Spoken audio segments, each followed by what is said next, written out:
Hello, good evening, folks. You're welcome to another edition of Just Banter. And like we always say, today is a good day.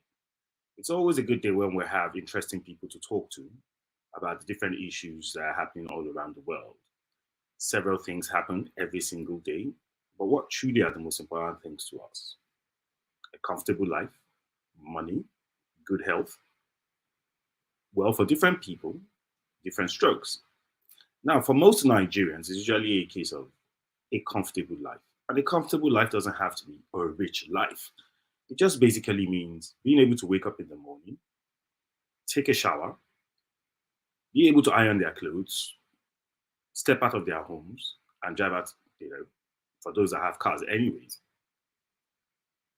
with basic security, no fears. But when you start to see issues like petrol scarcity in a country that actually produces oil, you have to actually ask yourself a question. Why is this actually happening? Nigeria is supposed to be one of the largest producers of oil in the entire world. Most of Nigeria's economy is dependent on the oil. In fact, I don't think any other thing gives Nigeria money like oil apart from foreign remittance, and that is by Nigerians in diaspora. Yet, we actually do not have working refineries. To make matters worse, oil products are exported out of Nigeria. They are brought back as refined products, and still we have bad fuel. How does that even happen? Well, tonight we're going to be having a conversation with somebody from the downstream oil and gas sector. He's been in the oil and gas sector for several years. So he doesn't like to be called an expert, but we will call him an expert because anybody that has the level of experience that he has is actually an expert. He is also a very, very entrepreneurial fellow. He's done quite a bit. When I went through his profile, I was actually like, what's going on here? Because he actually is into energy as well and a few other things. He's going to be telling us quite a few things. But I think one of the most curious things about him will be his name. We'll start with that very shortly when we come back after this. We'll be right back.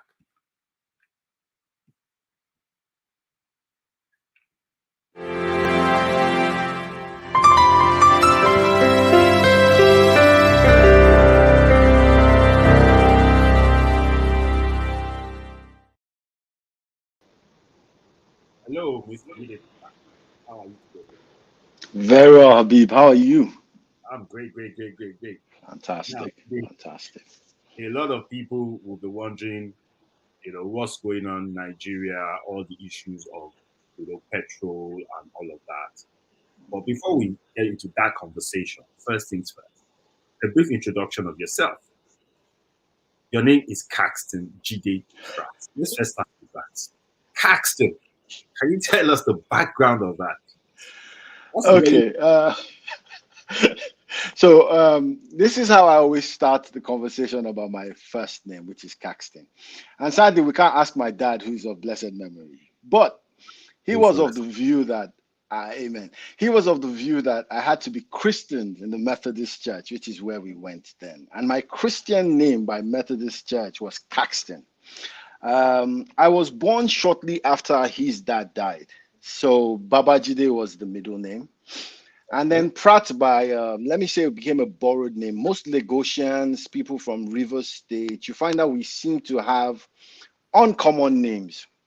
Yeah. And that's a function of the slave trade era. So I try to explain that to people. So what you find out, it's been a name that's been handed down. So most times people try to put a hyphen and then put like their first name before it. But it wouldn't have made a difference because my father's first name was William. So Okay. imagine if we had to hyphenate Caxton, Babajide, William, Pratt. So my dad, I think, did the right thing. I just left us as Pratts. But I tell everybody we're Pratts with two T's, not Pratts with one T. So Let's see. just for emphasis. Yeah, So hope that I works.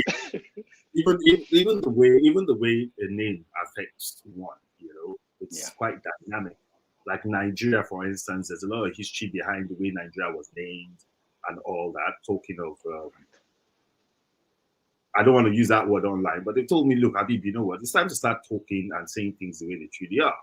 So the mistress of the colonial administrator decides to give Nigeria, Niger area, Nigeria, and all of that.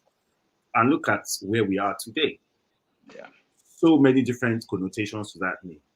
Although all of us like to, call Nigeria Niger nowadays because it seems to be more of us than any colonial, inclination of any kind. But anyways, I digress. A lot has been going on in Nigeria when it comes to the oil and gas sector. You have been in the oil and gas sector for quite a while. I think well over 10 years now. Yeah, about 21 years actually. 21 years. So, I mean, Correct. you are in a very, very good position to have this conversation and tell us or give us an idea of what you think is actually going on. There are several questions that Nigerians would like to ask about what's going on, especially when it comes to the issue of us being an oil producing country, our inability to refine oil, and a host of other questions. But I'll start with the most basic one, and that most basic one is this. Now, it said Nigeria. Sorry, 1 second. I'll just pick that out again. Petrol sold to Nigeria from Europe dirtier than black market. This was the 1st of July 2020. Now, this means that this issue has been ongoing for quite a while. How does this even happen in the first place? Right? Now, the second question. I'm sorry I'm going to be barraging you with it, but No worries. We just have to talk about this at some point. Now, recently, a couple of days ago, the federal government said methanol, a chemical additive found in recently imported fuel to Nigeria, exceeded specification. The development has resulted in a shortage of petrol and queues reappearing in major cities, including Abuja, the federal capital, and Lagos, the financial capital. Now, we can't imagine the level of damage that this is doing to the economy. But that aside, there are so many people that their cars are already damaged. Yeah. And in Nigeria, where insurance is a bit of a touchy issue, who pays for that? Very good question. Now, thirdly, we'll be talking about the cost of actually refining crude oil and why we are not refining. Well, let's start with the first question, which is the issue of this long-term bad petrol being sold. What's going on with that? Okay, thanks a lot, Habib. And I think you've put a lot of things in context, which makes my own job much easier. The longer you spend in an industry gives you two perspectives. You begin to see what the problems are, but you become more involved in discussions that proffer solutions. So, for want of a better word, you become embedded in both the problems and the ways to get out of it. Stephen Covey is of the belief that in terms of how we do things, we should begin with the end in mind. Yeah. I dare say that that has been the first major problem we've had, which is why we're battling with the same problems over and over again without solutions. We're not beginning with the end in mind. Now, there was a lot of celebration in 1956, I believe, when Nigeria struck oil at Oloibiri, because everybody saw it as this is wealth for a nation. And that's fine. But I'll take you to an example that happened somewhere in where you call the Jubilee Fields in Ghana. When the Jubilee Fields was got into in Ghana, they found that they had a large reserve of oil, and it was deep water oil. Do you know the first thing they started doing? They started enacting laws around pollution, royalties, infrastructure before they got to the oil. So I'll go back to what I said. Beginning with the end in mind is extremely important. Oh, yeah. I believe as Nigeria, we haven't started with the end in mind. And sadly, we're not all dedicated towards a common goal, which is problem solving. This is how a problem should be solved. Then we begin to break it into, okay, no, this might not work for someone on the left-hand side. This might not work for someone on the right-hand side. This might not work for someone in the center. The truth of the matter is that what is the solution to the problem first? If we don't begin with that, Habib, we're going to have this conversation, God forbid, 10, 15 years, and we still have the same problems. because we're not beginning with the end in mind. I'll tell you one final thing to just end that first question. We're approaching 50, and the term up NEPA has been one that we've been hearing for almost 50 years. Oh, yeah. So it goes back to what I'm saying. So it means that, are you saying that in 50 years, everybody knows the problems? But why haven't we found a solution? So far. That's it. Why in 2022 are we still saying there must be a national grid when we can begin to find pockets of IPPs and liberate that sector? Well, does everybody know the problem? Because that's another different, topic entirely. I wouldn't even say a question, because there's so many problems in Nigeria and people keep talking about these problems. But nobody truly talks about, well, in my opinion, very few people actually talk about these problems in context. They bundle everything together. They find it difficult to discuss issues in isolation and then be able to, put the dots together to actually come to a holistic solution to a particular set of problems. Why do we keep dealing with the same problems over and over again? Because I believe that that's the initial problem. We not being able to identify these problems, and then now breaking down those problems into smaller problems to be able to now start dealing with those smaller problems to be able to deal with the bigger problem. It's still a function of when we say, does everybody know those problems? And I'll take you back to something called the Nigerian Gas Master Plan. Okay. I'll also take you something to Vision 2000. Yeah? Then I'll take you to something called Vision 2020. In those three things that I've said, the Committee for Nigerian Gas Master Plan, to the best of my knowledge, I met it in the industry in 2000 when I joined the industry. So what that means, Habib, in earnest, is that the problem was known in terms of gas. Yes. The unavailability, or shall I say, the inability to convert what was being flared to be able to generate power. But the same Nigerian Gas Master Plan is still discussed in 2020.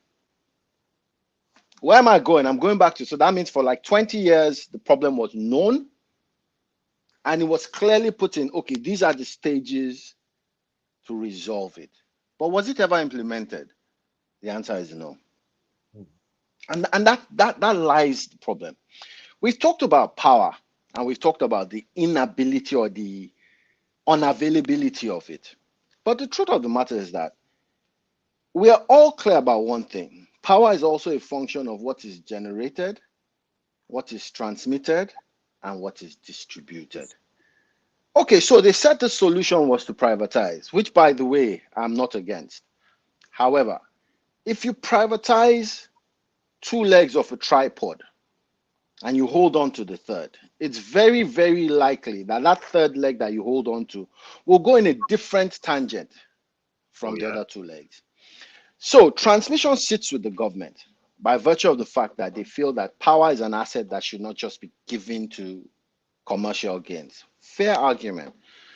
But it does mean that if generation cannot invest in infrastructure because a certain amount of money is being held back from quote and unquote the government.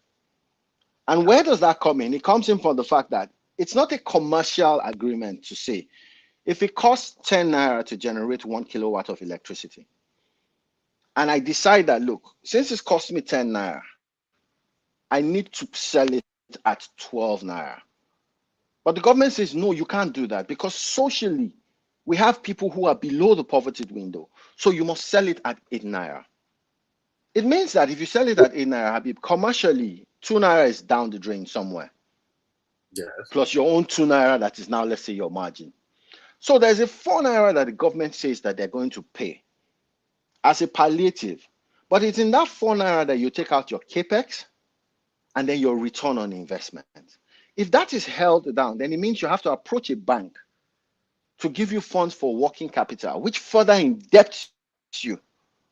So in all that conundrum, what you found out is that we know the problems, but we've held on to a vital critical part. And if we've held on to that vital critical part, the other two legs of the tripod, no matter how hard they try, Habib, they're cash strapped. So they can't invest in more infrastructure. They can't charge a good reward on what they think the amount should be. So what are the solutions? It means that begin to break off the country into smaller parts and say that, look, 10 megawatts can be generated here. And it's very, very simple. We have let's say we have 4 drilling fields, 4 drilling wells. The offshoot of operational activities on every drilling well is gas. So what it is that create an enabling environment for them to be able to pipe that gas somewhere where there's an energy base in terms of usage, a town, a city, and then you charge the commercial rate for that, more to the industrial areas than to the people. Second thing, the people who can't, then let's begin to invest in solar. Habib, in Nigeria, the sun is scorching, for crying out loud. I was in Lusaka and there are no street lights. Well, 70% of the street lights are actually by solar. So the question is that begin to give incentives for people to produce solar as a means of charging people's houses, inverter units, but take off the VAT, take off the tax on that ab initio from maybe 0 to 4 years. That allows them consolidate. That allows, and the more that this happens across all the geopolitical zones, you find out that the cost of power begins to drop. LPG, we keep on shouting about gas. Some people drive, I mean, I lived in Ghana for 3 years, and Habib, my first culture shock was going into a taxi and it was saying it needs to buy petrol. So we drove into a petrol station, but I didn't see any petrol pumps. So I said, Masa, where are you buying? He says that it's gas, that he needs to buy gas. 2008, I was first a bit confused. I said, you need to buy gas for what? For the house? He says, no, his car is powered by gas, LPG. That was 2008. 2008. Sahara in 2010 had cars that were powered by LPG. Yeah, so, I mean, these things are there. But the question is this. A nation of 200 million people, you need to consolidate. It's not to do it in pocket areas. No. Begin to consolidate and give incentive for many players to come into that space so that it expands. And that is how you bet a best unit and more efficient cost per unit of whatever it is you want to achieve. So I think we know the problems. I think we know the solutions, but I think we're terrible on implementation. Well, implementation has always been a problem when it comes to Nigeria. I've never bandied words around the Nigerian civil service. It is one of the worst things that happened to Nigeria.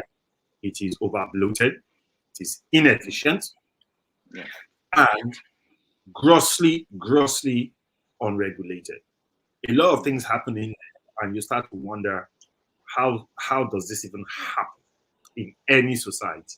And I'm talking about the local government level, the state government level, and the federal government level. The way civil servants act is as if there's no reporting structure. Now, you also now have another conundrum, using your term, which is the lack of R&D. You can't develop if you don't do R&D. Yeah. If you can't identify what it is that you need, how can you now implement anything? Because you can't even come up with the policies in the first place. Yeah, spot on. Now, I don't like to speak plenty English because a lot of the times the English, most people will look at you and say, I still don't understand what you're saying. You know what I mean? So I like to keep things at the bare minimum so that we can all understand each other, regardless of whatever level of education that we have. That's right. Nigerians don't ask the right questions simply because they don't know what questions to ask. In England, you see homes that have solar panels there. These are countries that have less than all year round put together. They have less than 8 hours of daylight on any given day. Can you hear me? Loud and clear. Yeah, I can hear you. They actually do not have any sunlight. That is there. That's happening.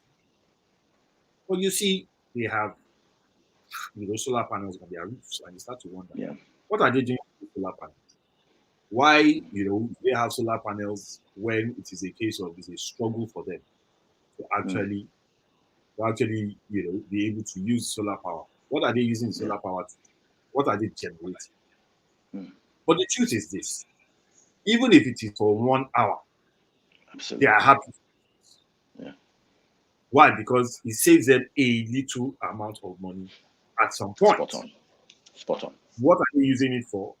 Probably using it to heat water, which in most cases, that's the situation. Now, when you have people that think that way, saving pennies, then you'll see that they continue to grow. Because saving those pennies gives them an idea of what they can save on. They can now start to expand their horizon and say, okay, you know what? I can also save on the way I heat my home. Correct. In terms of whether I should use gas or I should use electric heating or I should use wood. They will always come up with options. But in Nigeria, you find out that because Correct. there are too many barriers, too many hoops to jump, it's difficult for you to say you want to. So I had a discussion with somebody previously. He owns a renewable energy company. He's coming to Nigeria. We've been trying to come to Nigeria to manufacture solar panels for the past 5 years. Now, if he enters into the market and he starts to manufacture solar panels, from what he explained to me, he's probably going to be able to crash the price of solar panels in Nigeria by at least 40%. Yeah. Yeah. But he's not been given any incentive. Mm-hmm. Nobody's listening to him. Mm-hmm. I saw another fella. He wanted to bring a consortium to Nigeria for them to come and set up pipeline for distribution of gas. So that gas can be energy.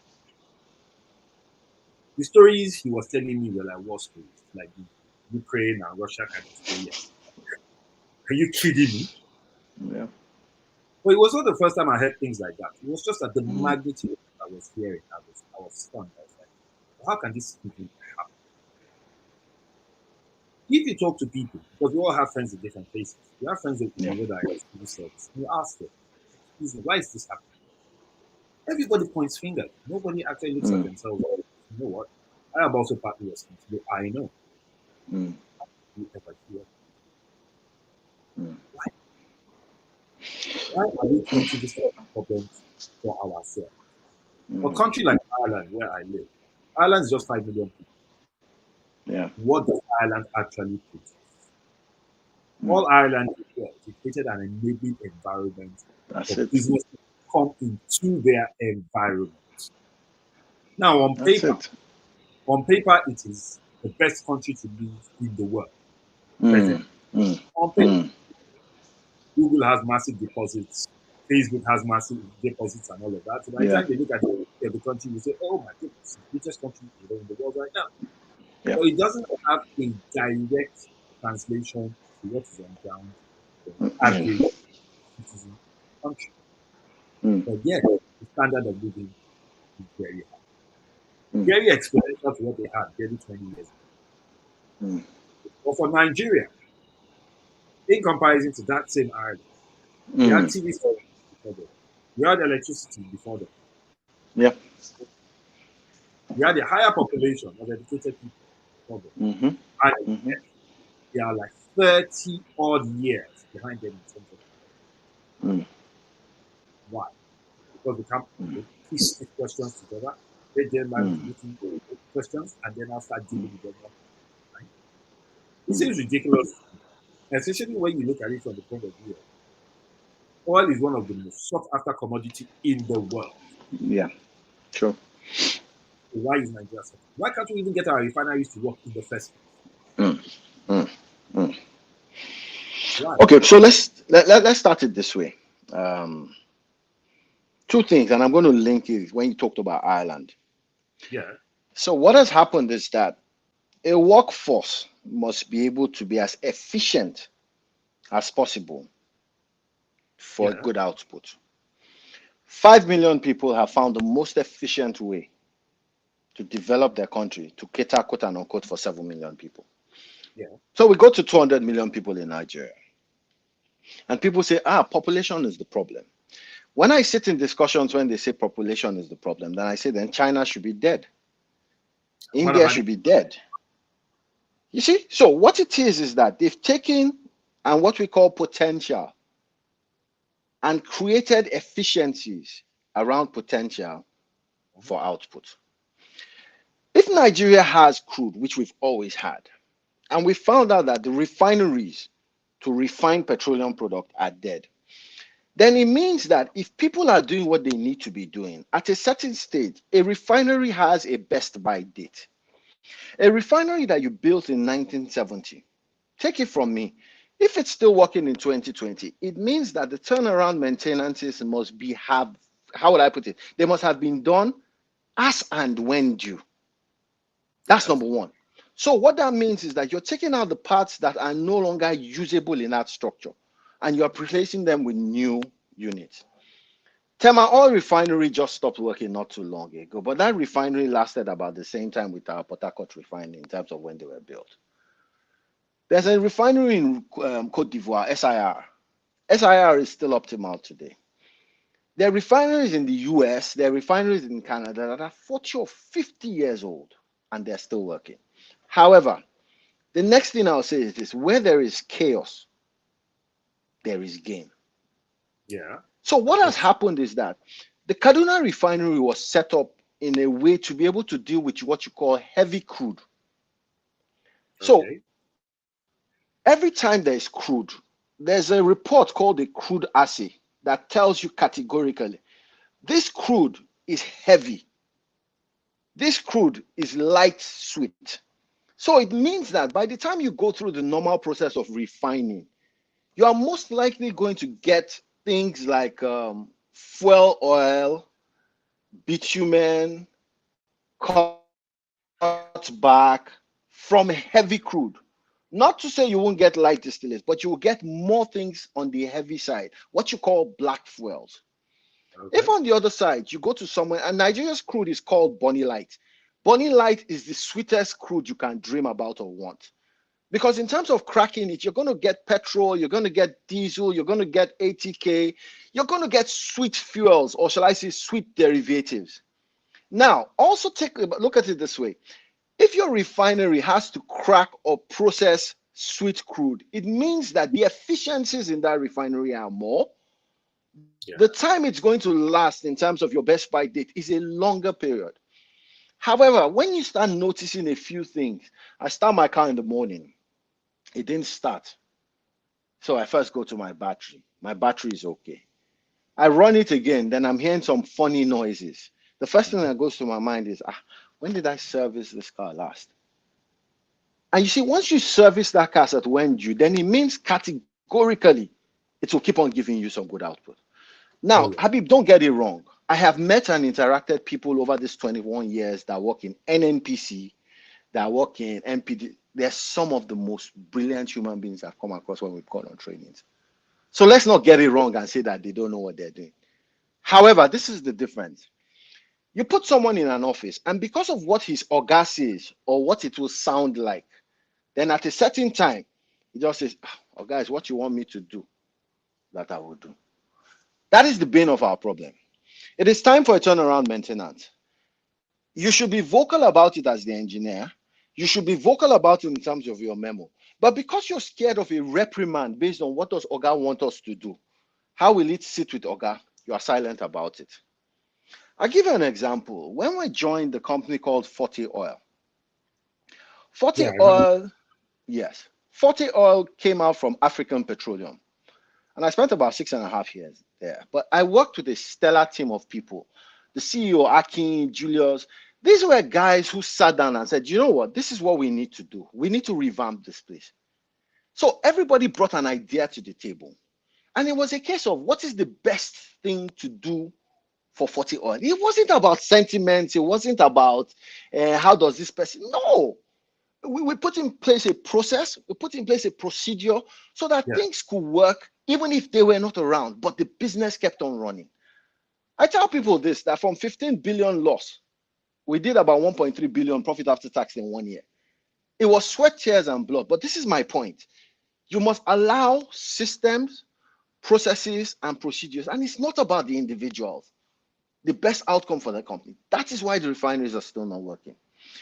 You remember that when Yar'Adua came in as president, Obasanjo had just, before he left, privatized, I think, the Port Harcourt refinery, and I think Mr. Femi Otedola was supposed to be, or Aliko Dangote, or the consortium, I can't remember. They were supposed to have bought that refinery. Yes. Immediately the Yaradua administration came in, they jettisoned that plan. So they cancelled it. So it took us, what, 5 or 10 years backwards. The Aliko refinery right now is going to be the largest refinery we would have. Because think about it this way, Habib. The total capacity for the refineries. The largest refinery we would. Did you just say the largest refinery we would have? Yes, because in terms of, that's what, yes, the largest refinery we will have, because the capacity of the ones that are dead. It's going to be the only. It's going to be the only refinery. Okay, well, okay. So what I'm trying to do is put a context. Let's put it this way: the moribund refineries had a total capacity of 440,000 barrels. That was their refining capacity. The Aliko Dangote's refinery, per day, 440. Okay. Yeah. Aliko on his own is 650,000 every day. So automatically, it means that whether we like it or not, we have reached the best buy date for those 3 refineries. Okay. So automatically, they should be knocked down, in my opinion, and sold as scrap, or given to someone who can run it at no cost to the country, give him whatever incentives he needs, as long as the fuel that he generates can either now be sold locally in terms of a percentage and exported in terms of a percentage. Don't forget that was what. Yeah, go ahead. Speaking of that, in terms of those moribund refineries and all of that, it brings me to a question that I've asked several times from a few people. I've never seen, but we've seen on TV and we've seen in newspaper reports of illegal refineries scattered all over the Niger Delta. Mm-hmm. These refineries are crudely put together. Yeah. Pirates or whatever they call them, mm-hmm. or conquerors. They actually refine oil in these crude, tiny refinery setups. Mm-hmm. We have seen Niger Republic setting up a modular refinery at a cost that is less than what the turnaround maintenance costs for the moribund refineries are. Mm-hmm. Why can't Nigeria tap into the science behind these people who are building small illegal refineries, retrain them, and start building modular refineries? Why can't we do things like that? Okay, Habib, maybe it's unfair to say why can't we, because we actually have. And this is what it is. Let's go back to the Nigerian Civil War. Okay. During the Nigerian Civil War, it's a fact that petroleum products were being refined by Biafra. It's a fact. It's a known fact. So that technology or that know-how is not something that we don't have. Now let's go back to the Niger Delta. It means that same technology exists. So if I get your question, why are we not harnessing it? And in terms of harnessing it, that's why I say it might be unfair, because I'm aware that from the year 2017, I believe, licenses for modular refineries were given to people. And I remember clearly that in the first set, about 6 companies got it. None of them produced 1 liter. So 2 things, Habib. Either they got it for the purpose of let me hold on to this, speculate, and sell it. Mm-hmm. However, where will I blame the government? Before you give an allocation or a permit to someone, a lot of due diligence must go into it. Yeah. And it means that at final pre-qualification and at final qualification, they must have known categorically that these people don't have the capacity and give it to someone else. So there are actually a few that are actually working. I don't know if you know about Walter Smith. No. Walter Smith is working. I won't call DuPont DuPont is definitely by no means a modular, because it's about 10,000 barrels, I believe, or more. I can't remember. But they're in final stages of development. I know that, I'm not so sure, it's called NPDC, I believe, has a refinery in Delta. So there are a few. Are they enough? Definitely not. Were steps taken in the right direction? Yes. But maybe a bit too late. So maybe the question is that, should this have started in 1999? as against 2016 or 2017.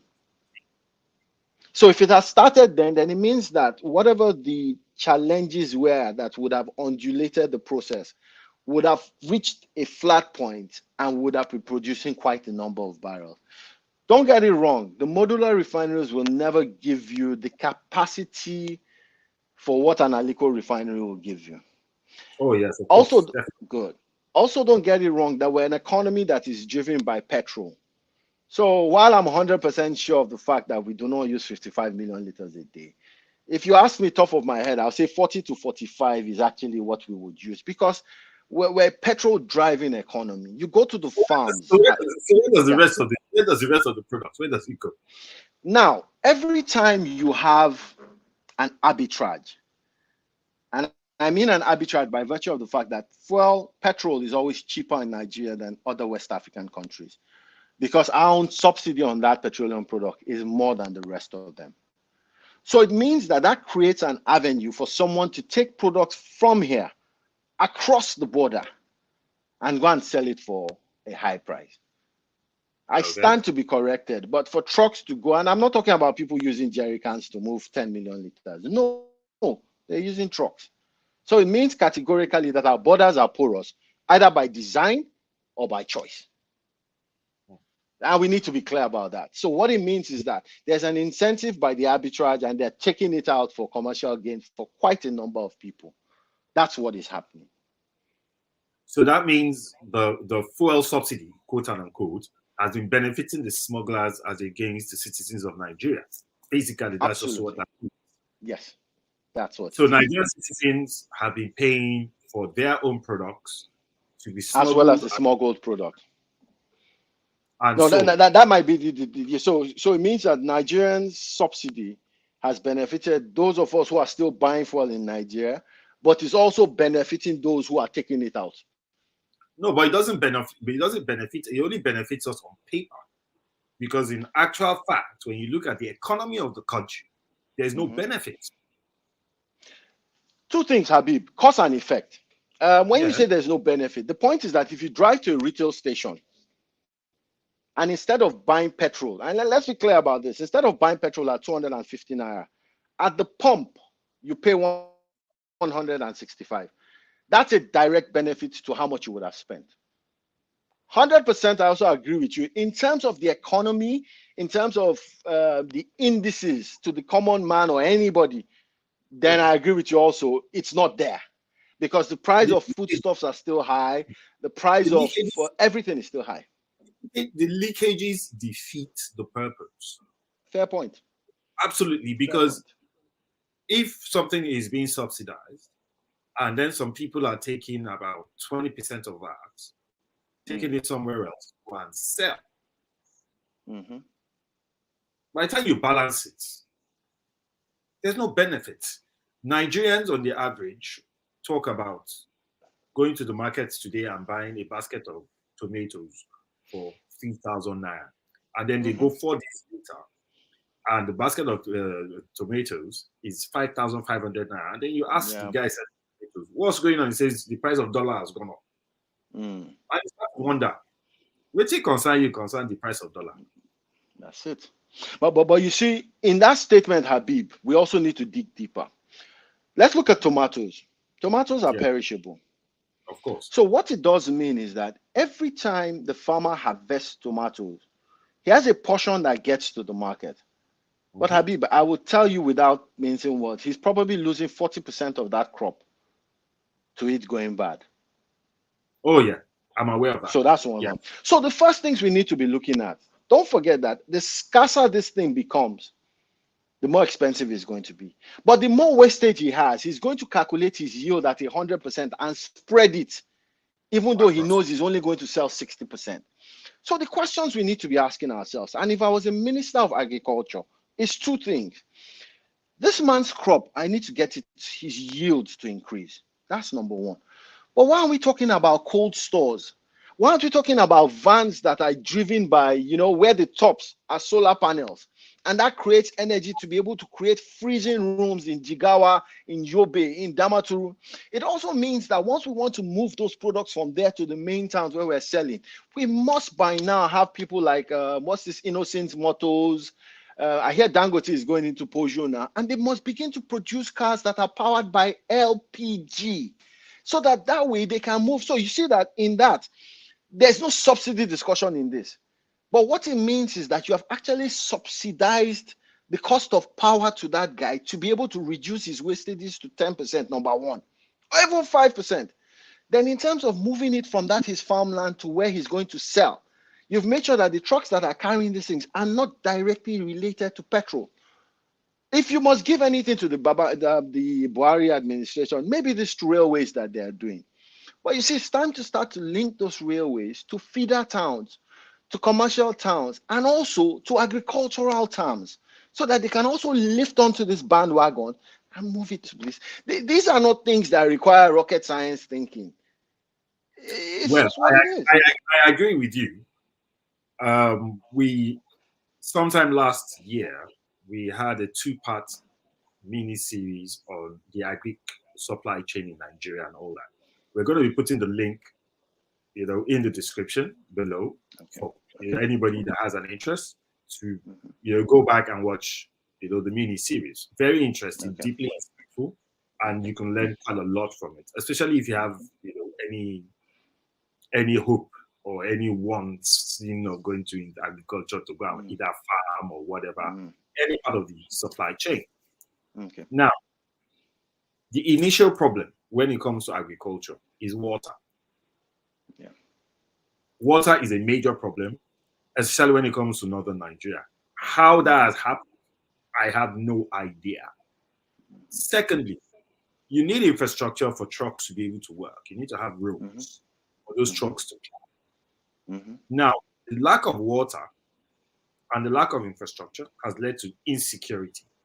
Because the people are hungry, they resort to two things. One, hope. Hope is what a lot of Nigerians live on. That's why they are so religious. And secondly, they resort to crime. Now, the crime aspect is a bit debatable because at some point, something crossed my mind. I looked at a country like India. India, as of 2016, had 80 million permanently blind people who had no 80 recourse. Or 18? 80. 0. Permanently blind people who had no recourse to social services.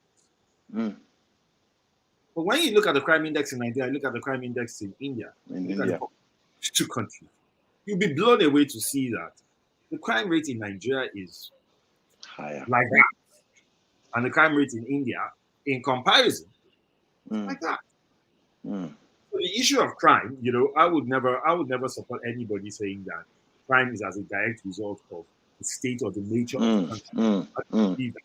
I believe that those are family-related issues, starting from your family, how you are trained, and all of that. There's a lot that goes into how a human being is shaped, formed, eventually defined. So the issue of crime, I would leave that out. But most Nigerians that I have met are very productive people. There are people who want to do things. At the same time, there's an equally large number who would rather make excuses than participate in actually making things work. Correct. Earlier on, I asked, how much is it to refine a barrel of oil? We looked at that. I'll go back to that question. There it is. It says refining 3 barrels of crude oil to produce and sell 2 barrels of gasoline and 1 barrel of diesel. Net profits averaging $17.5 per barrel. Now, anything that there's a profit in it, you will see that a large number of people will need to go in that direction. There are a lot of private equity firms in Africa that a lot of people have approached to try to source for funding for their projects or for their startups and all of that. And they tell you funny things like they don't fund projects that are below $100 million. How much do even Dangote make?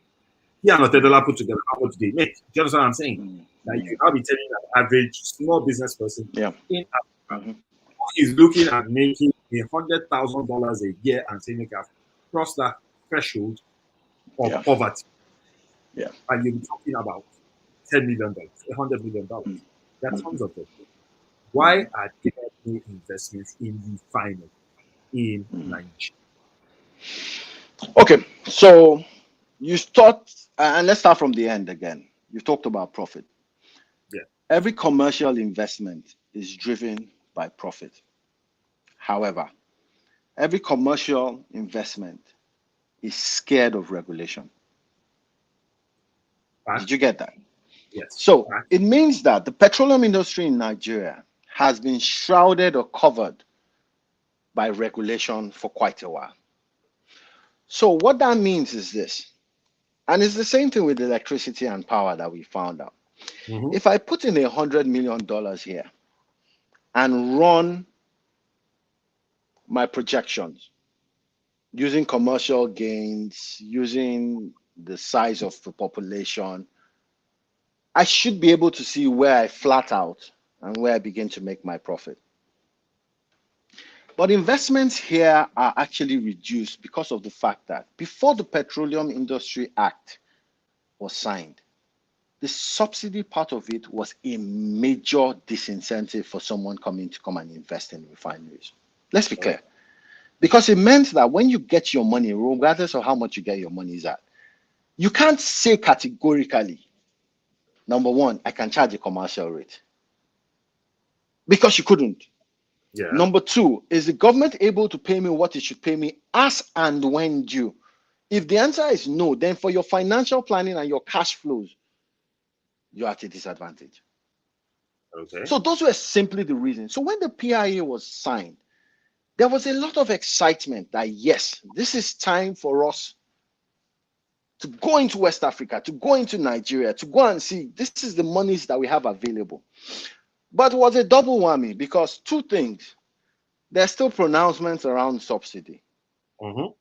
So it means that the law that was signed is now taking a back step. Because one key part there was that by, I believe, June of 2022, subsidies will be taken out. But now, clearly, there's an additional budget that is being raised for subsidy, I believe. Because there are now questions that I know who said it was going to be June. That's number one. But that's politically motivated, isn't it? Yeah. So, I mean, it's still neither here nor there. But, I mean, there's an amount that is actually going to be passed to the Senate. So that's one. Yeah. The second thing is this. Europe is clear about the fact that, look, greenhouse emissions, when we talk about COP22, everybody was clear net zero and no net zero. So what has happened is that it appears to me that a lot of the European funding agencies have taken a stance to say that, you know what, let's back away from oil and gas. However, personally, I think that's a wrong move because whether we want to accept it or not, Africa is 20 or 30 years behind Europe when it comes to solar, wind, nuclear, alternative sources of energy. So I think it's very unfair to say that, look, let's put a cap on it now. We're in the gas decade now in Africa, as far as I'm concerned. So there's absolutely no reason in the world where gas, solar, even if you say you want to scale down on fossil fuels, scale down is scale down, not zero rise. So you must scale down and say, look, for this amount of fossil fuel investment, we need you to come up with projects of this amount in terms of alternative energy. So that what you're doing is that you're handing a bouquet of opportunities and say, go and feed on that. The West African gas pipeline is being built. The Ajaokuta, Kano, Kaduna gas line is being built. But it's still not enough. But it also means that organizations like the Africa Development Bank, and I don't know if you know of the term FUGAS. FUGAS is First Bank, I believe UBA, Guarantee, Access, and Zenith. Those are basically seem to be the biggest banks in Nigeria. With all due respect, I think they need to dig in a bit deeper and begin to say, what can we do for, because every bank you go to, oil and gas, they tell you, I'm not touching this. I'm not touching this. Where will get FX from?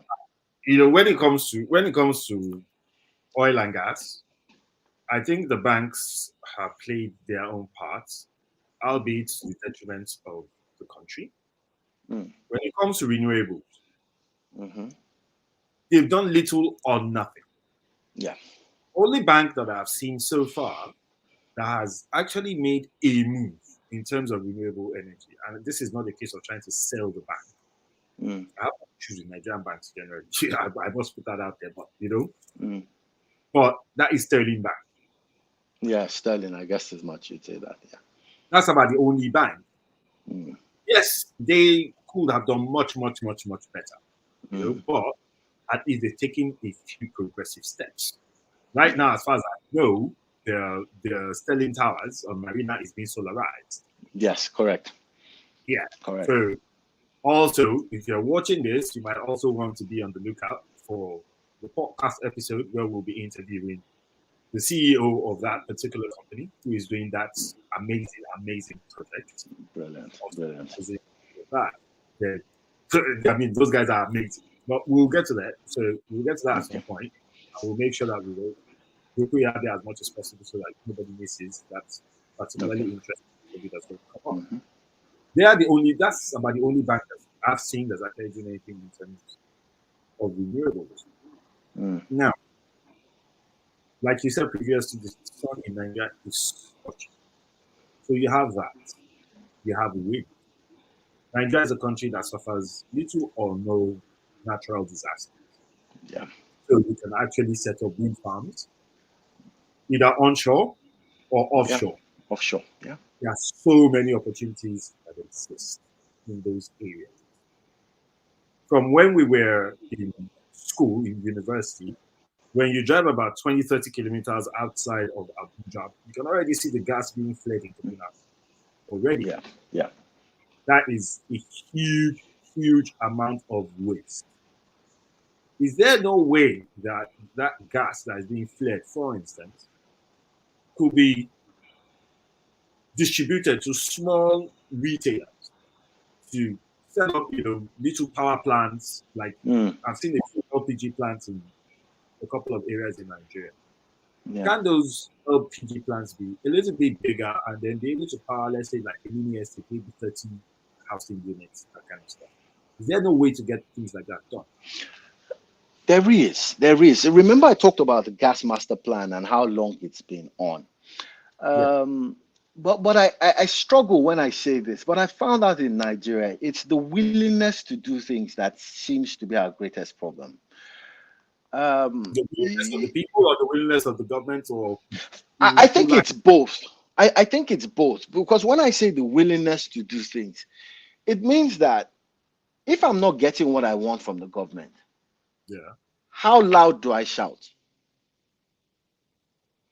Because if I don't shout and I don't shout loud enough, then it means I've gotten to a page where I've resigned myself to fate. And I'm like, you know what? Just do what you want. So it's the willingness on two parts. The Kaduna refinery, before it shut down, that gas that was flared, there were so many options around it.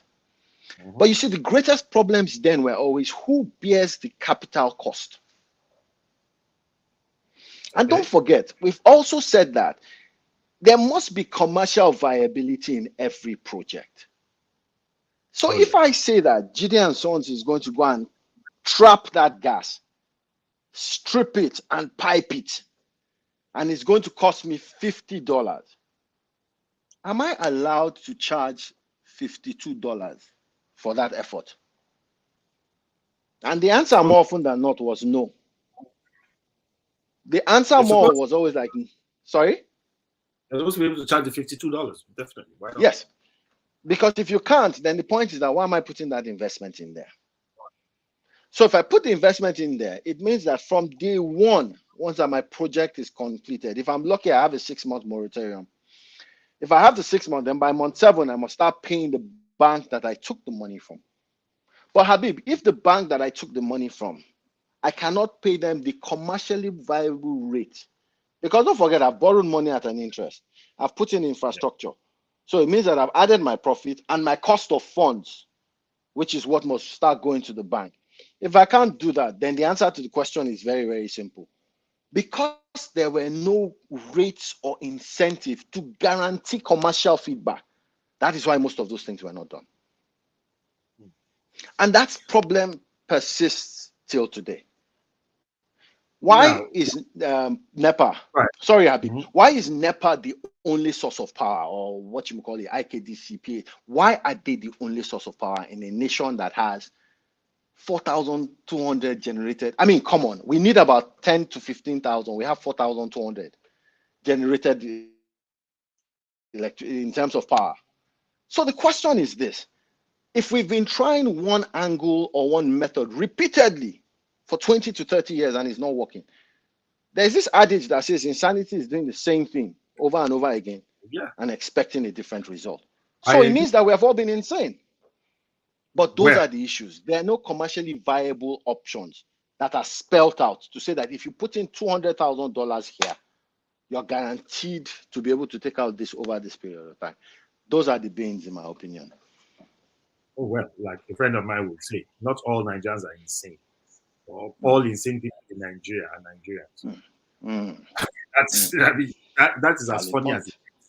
We keep doing things the same way over and over and over again, and just do not even attempt, like I say, ask questions.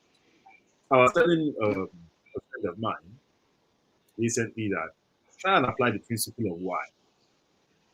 At least in every 7 days. If you can do the principle of why once in every 7 days, I'm sure you're going to see a change in the way things are happening in your life in a very short period of time. Nigerians will ask why. It just seems to be something that we are not allowed to. And we are actually, just put ourselves in a straitjacket and we don't ask any questions. We don't have any research and development.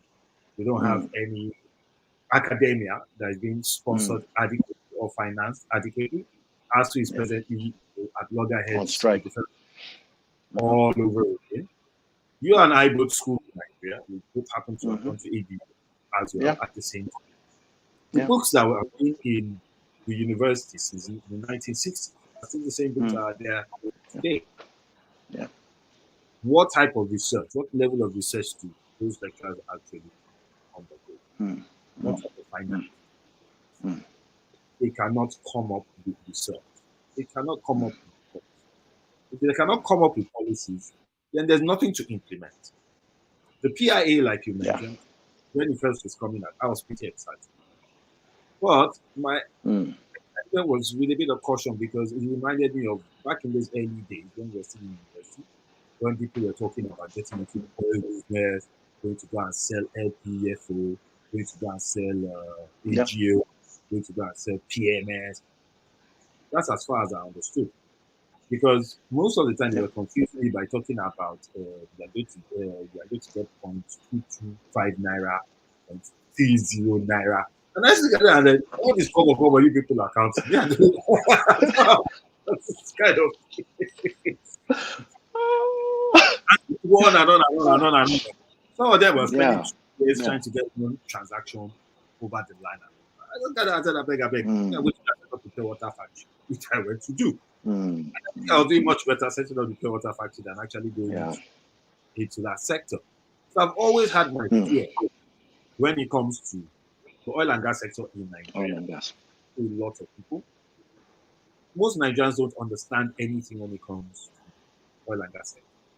Most of them do not exactly how it affects them and in how many areas of their lives it affects them. They think it's just limited to them driving into a gas station, buying petrol, and then driving out. They don't realize that their lives could be better if the gas was properly harnessed. They don't realize that if they harness renewable energy, then they can earn more for petroleum products from AGO and all of that because it can be channeled into different areas, maybe towards production and then cost of production. There's so many great areas for a lot of people simply because they don't ask the question. Why? Correct. Now, Caxton, Papa Jide Pratt. Yes, sir. This has been a very insightful discussion so far. But we are still back where we started, which is usually the case. How do we move forward as a country? What is Hmm. an immediate solution, a mid-term solution, and a long-term solution to this myriad of seemingly insolvable problems that Nigeria?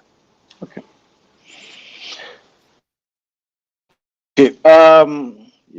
I say this a lot. I worked in companies for 20 years before I pulled out and said, you know what, let me start seeing what I could do on my own. But one thing that I found that was common to everywhere I've worked and the businesses I do is profit is a motivator. So how do we start with the short-term problems? The short-term problems need to be solved by allowing the best hands do it. Yeah. No sentiment.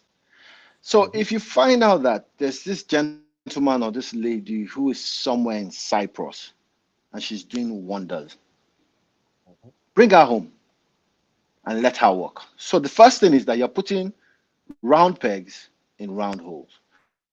We don't argue in this country about who the national team players should be for the Falcons, for the Super Eagles, or the basketball players. We don't have any arguments about where they're from. We don't have any arguments about the fact that there's some of them who were born in the United States and they come back to play for Nigeria. In fact, we're happy about it.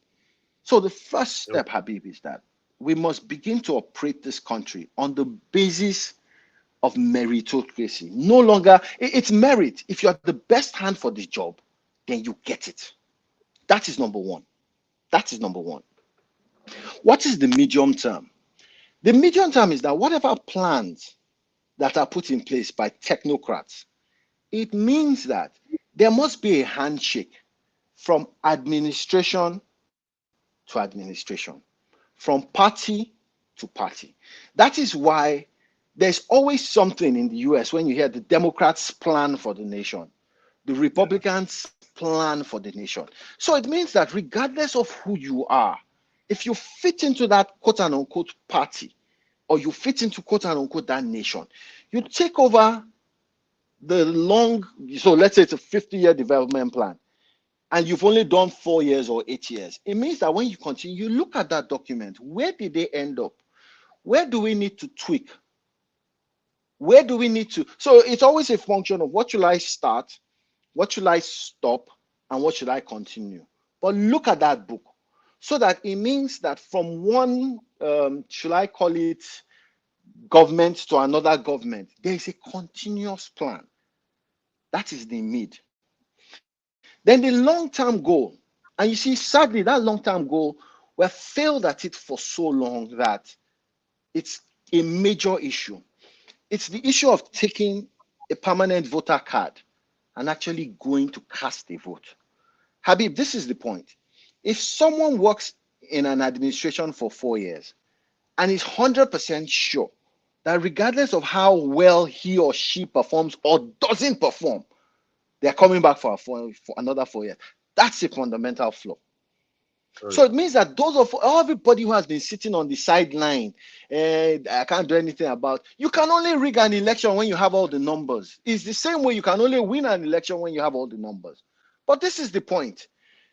It means that when the president won the elections, I think he won with 17 or 18 million votes. Oh, We're a nation of 200 million people, Habib. In that 200 million, people that can vote are about 74%, Habib. And in that 74%, let me shock you, 43% of them are children. When I say children, are youth between the ages of 18 and I think 31. oh yeah. How many of them come out to vote? So what is the long-term goal? It means that the people who rule us as leaders, councillors, local government chairmen, governors, they must know that every 4 years, everybody is watching them like hawks. And if they don't do it, regardless of any freaking party, the numbers will vote them out. That is the long-term goal. Because what you mean is that you've created an atmosphere where accountability every 4 years is guaranteed. Oh yeah. Habib, those are my solutions. It's not rocket science. These things work. The elections in Lusaka, one of the trips I made to Lusaka, I had an interesting conversation with a young gentleman. And he kept on saying that this president will not win the elections. Ha. And I kept on saying, sorry, oh, do you fly by night or how do you just? And How he did said, you come up no. with He said they've done the numbers. So I called two other guys. So I was at that place with these guys for like 3 hours, and they were talking about how region by region, the numbers that didn't come out, what they are doing as youths to go through those places to make sure that these people get their cards and vote, and that this is the magic number that they need. If they have this magic number, they voted out that guy. Habib, I was blown away. Why was I blown away? The intentionality of his conversation. They didn't leave it to wishful thinking. I mean, here you say, okay, it's APC, it's PDP. Okay, and I keep on asking, no disrespect to all these people. What have they really done? People talk about how Lagos is the commercial nerve center. We don't have a freaking railway system. We've been on this for God knows how years, since 1999. And then I see people going on national TV. Yes, this red line is going to be launched. I don't have a problem with it being launched. But my problem is this. If in 1994 to 1999 to 2003, you built 10 kilometers of rail, it should mean that whoever took over in 2003 till the next 2008, for instance, must have built another 10. The next person that took over should have. So what that means is that measurable steps and measurable improvement over the course of time is what we will be seeing. The revenue for Lagos State is phenomenal. And let's be clear, Lagos State is always going to have people flocking into it. So that is how, in those people flocking into it, you must take advantage of the fact that this population, I must build a mega city that can cater from these people, but give me a better tax base. That's the way it works anywhere in the world. Why is New York where it is? Where is San Francisco? Where is LA where it is? These people didn't wake up with all the ideas from their heads now. But you see, we have to start with the first thing, which I end with. It's meritocracy. If someone can do the job and is tested and trusted, she's tested and trusted. Let her. Yewande Sadiku was brought in from the private sector. Stellar job she did. Stellar job. And I mean, she did it for, I believe, 8 years before she left. There was also the gentleman, Dr. Kale. I mean, you see, there's so many examples. And don't get it wrong. The nation knows where these people are, but they want to go into sentiment. I'm sorry. With all due respect, politicians are not going to get us to the promised land. Forget it. well, that's why they're politicians, because it's always a case of an agenda, and the agenda is not necessarily a case of for the nation, more of a party agenda, as opposed to an individual who is a Nigerian citizen who has no party affiliation. His own agenda will be to be a Nigerian, which means meaning Nigeria. Unfortunately, we found ourselves at a place where holding a Nigerian passport seems to be more of a burden than anything. Yeah, sadly. And I look at it and I shake my head because at some point we have to into the mirror and tell ourselves one thing and one thing alone. 1 out of every 4 black people on earth is Nigerian. True. So if you have 1 out of every black person on earth being Nigerian, we're supposed to be a much greater people than we are today. But unfortunately, it is where we have found ourselves. We have to continue to have these conversations. If we don't continue to have these conversations, we will not be able to come to an agreement on what the next steps or next best steps will be. Now, I am by no means a politician, neither am I by no means an influential person of any means. But what I do know is the more you talk to people, the more you learn every day. And the more you learn every day, the more you're able to give out to other people in terms of positive contributions. I agree. If we all just take out our time, each one teach one at some point, wherever you can, give a little support to your fellow Nigerian or your fellow human being, not necessarily in terms of cash, but give a little life advice, give a little business advice, give a little social advice, something to try to help the person to move from one spot to the next. To another. We're probably going to be able to move much, much faster that way than sitting down at a round table and everybody is shouting at the top of their voices. I saw a mug recently that was being advertised. Was it on Amazon or something? And calligraphy on the mug was, "I'm not shouting, I'm not yelling, I'm Nigerian." That's it. That says about Amazing. the way we look at issues, what are our perceptions, what are our Yeah. perceptions. You put four Nigerians in the room and you think actually I'm Yeah. going to It has to change. We have to Absolutely. have Absolutely. intelligent conversations, and if those intelligent conversations are out of the woods, or conundrum, as Jide will say, that we have found ourselves. So, Yeah. Jide, I'd like to say Yeah. a very, very big thank you to you for taking out the time to join us today. And we've had a brilliant conversation. I hope at some point we'll have another conversation around your foray into the energy sector. And I noticed that you have something to do with Tecadia as well. Yes. So let me just try and cap that. First and foremost, thank you for this opportunity, Habib. It's been brilliant speaking with you. So Tecadia is an institute where, let me say, the founding partner in Tecadia actually is involved in putting seed money into something that I do, which is TradeGrid. TradeGrid is a digital oil and gas app, and we're the first in Nigeria. And what we're trying to do is get people to buy petroleum products online. So I consult for them as the country manager on one part. So that's the link between TradeGrid and Tecadia.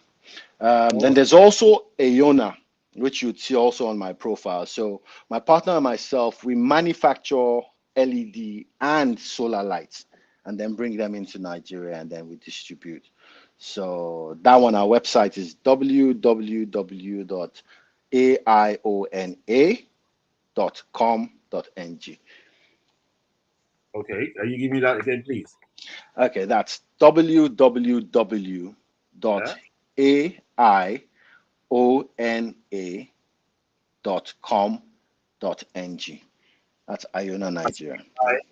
iona.com.ng. Correct.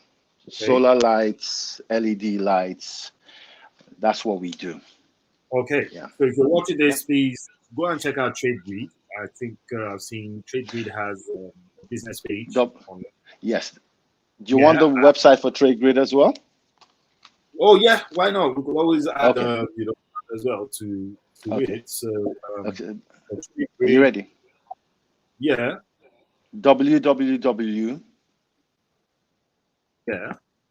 .the. .the. TRADE. Yeah. GRID.com. So that's www.thetradegrid.com. All right. Okay. Yeah. Yeah. So we'll just put that up there. So if you're watching this, you can check out TradeGrid on LinkedIn. And also you could check out, where is it? Sorry. That's the wrong one. I think it's this one. Where did you just now? Wow. Okay, I'm just going to edit that briefly. Okay, so that's fine. You can check out TradeGrid on LinkedIn, and also you can check out TradeGrid on their website, www.thetradegrid.com.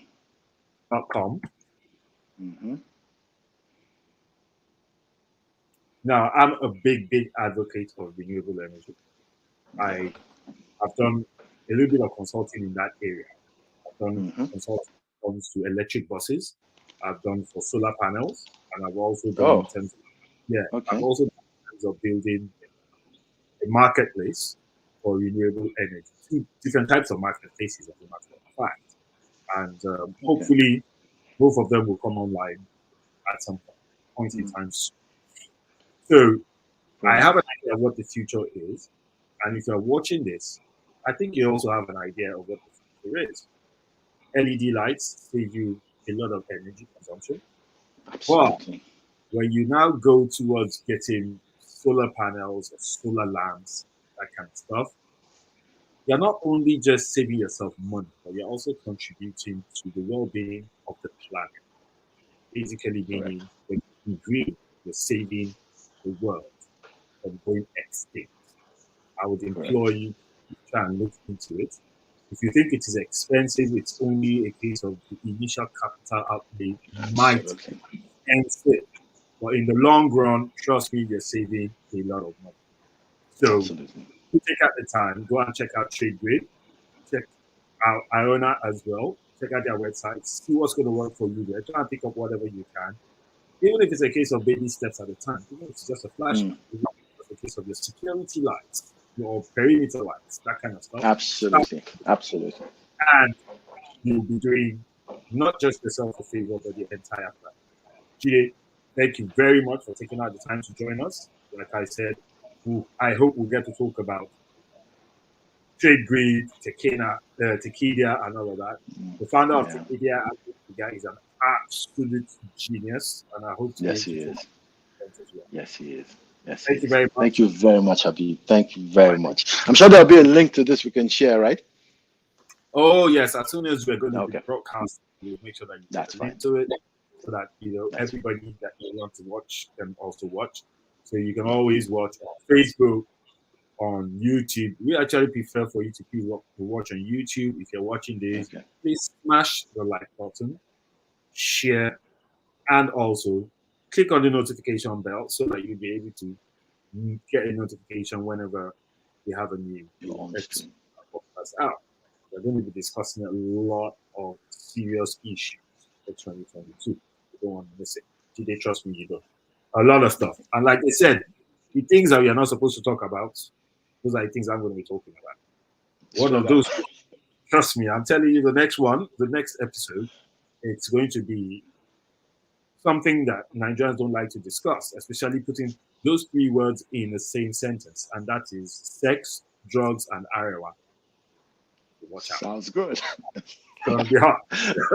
Nice one, Abby. Nice one. Yeah. Thanks a lot. Again soon. Yes. All right then. Take care. Bye-bye. So it's been an amazing time with Jide Pratt, and like I always say, you don't want to miss just banter from a radio at any point in time. There's always something interesting being discussed with tons and tons of interesting people. Join us next time when we're discussing our next topic, which, like I said, is going to be hot, and that is going to be sex, drugs, and Iowa. 3 words that Nigerians rarely ever hear in one sentence. Our guest is going to be a very special guest. Oh yes, I dropped the ball already. So she's going to be talking about those 3 issues in one topic. We'll see you next week. You have a great day and have a blessed week ahead. Cheers. Bye for now.